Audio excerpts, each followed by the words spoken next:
Hi everyone, I'm Dawn Jarvis and I'm a registered nurse.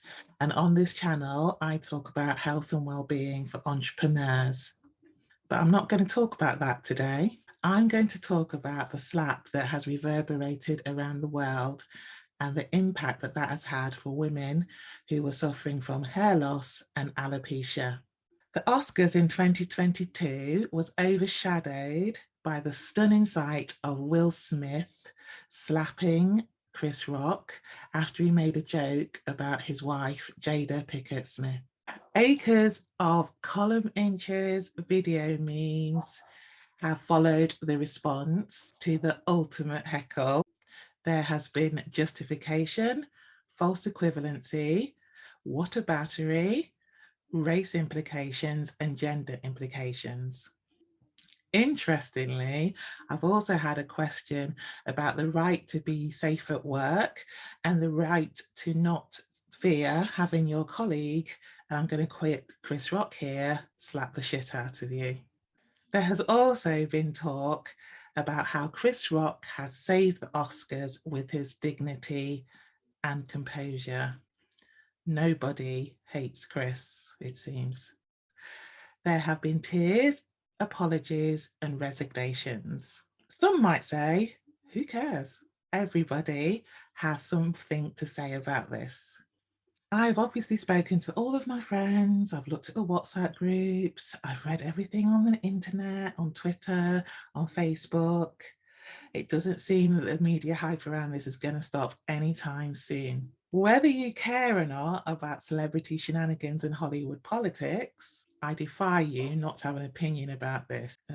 And in my opinion, your view will be influenced by the lens for which you see the world. But what about the joke? What about the joke that started this media circus that isn't going to die down anytime soon? At the heart of it all, Chris Rock made a joke about Jada Pickett's hair loss on international television. That joke was seen by millions and had a deliberate reaction shot which showed Will Smith initially laughing. Think about that for a minute. Not what happened later, but think about what was the initial intention in that moment. I struggled to watch that moment. I knew what was coming, having seen it was the first thing that flashed up on my phone on Monday morning. The joke was intended to humiliate Jada Pickett Smith for comedic effect. Now, I literally have a comedian in the family, so shout out to Mia Jarvis, actress, comedian, all-round superstar. Do check her out. And there was much discussion in the Jarvis household after the events of the Oscars 2022. Now, I have to acknowledge my own skin in the game here. I'm a Black woman and I've suffered with hair loss and alopecia all my adult life. Stress, menopause, and health problems have all had an effect on my hair. I have worn wigs, hair extensions, scarves, and hats to hide it, to disguise it. It's affected my self-esteem, my mental health, and my well-being. I speak for a living. I have a YouTube channel. I have to be on a lot of the time, and it's affected my hair, and how it looks has affected my body image and my ability to do my job with confidence. My daughter asked me if I had been a guest at the Oscars, supporting her with her inevitable Oscar nomination, and a Black comedian had made that joke about me, how would I have felt? And I can tell you, I would have been devastated. I would have been humiliated. I would have been angry and upset.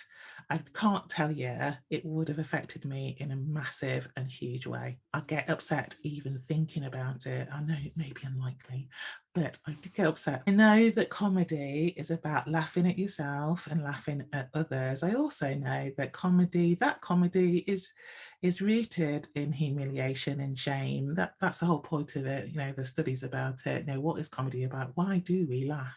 That root in humiliation not only hurt Jada Pickett Smith, it hurt me And also, I think it would have hurt all the people who have had issues with their hair and hair loss across the world. You may not know that Chris Rock made a film in 2009 called Good Hair, which is all about Black hair culture for women, how they feel about their hair, what they do about the millions they spend on their hair, and the people who profit from it. Chris Rock made that film from his uniquely male perspective and gaze, for comedic effect. It's a good film. I bought it, I liked it, but I think it's a bit of a stretch to think that Chris Rock had no idea of the impact of his words would have had on Jada Pickett Smith. I have interviewed the fantastic Deanne Graham on my YouTube channel and podcast, and we talked about living with alopecia and its impact it has on us in our life. And during that interview, it struck me that I didn't mention that I had hair loss at all. So that just goes to show how deeply it's felt, how deeply I personally feel about it, that I couldn't talk about it when I was actually interviewing someone about alopecia. I have a lot of feelings about what happened last Sunday and the incident that took place and all the stuff that has been said about it. I've got feelings about the focus being on Chris and on Will Smith. It's taken me a while to process it as it's taken Chris Rock. I found it shocking, painful. I found it inexcusable, actually. Jada Pickett Smith is a famous and beautiful actress. If what happened could happen to her, it could happen to all of us who suffer with hair loss. And what happened to her has definitely had an impact on me. The hullabaloo about this incident will eventually die down, but the effects and the impact will reverberate for a very long time, and there will be implications for many. Chris Rock's tour will sell out. No doubt about it. I admire Chris Rock as a Black man and a comedian. I wish him well, but I also wish that he would reflect about the power of his words and the impact that they have on Black women. Will Smith will undoubtedly have more free time to stay at home and count his money. You can't go around slapping people. It doesn't matter what the context is. And Jada Pickett Smith, it'll be really interesting to see how it goes for her. It'll be really interesting to see how she plays this. I note that there has been criticism of her too. And that is part of the course. I'm sure she expects it and is used to it. It's a shame. I applaud her for raising awareness about alopecia, and she did that before the Oscars, and she deserves praise for that. There is an opportunity to do more though, but she might not feel like doing it because of everything that's gone on, and that's okay too. She is called for healing, and I hope she gets that at the very least. Some of the impact will be good. Money can't buy the awareness that this incident has given to alopecia awareness. It also galvanized me to do this video, something that I find quite difficult to talk about. So that is a good thing. I hope you have enjoyed the video. Thanks for listening to me. Thanks for giving me an opportunity to say what I think about this incident. I did a video with the lovely Deanne Graham about a similar subject, so you can check that out. And it'd be great if you could like, share and subscribe. And I hope I will see you soon. Take care. Bye-bye. Not funny!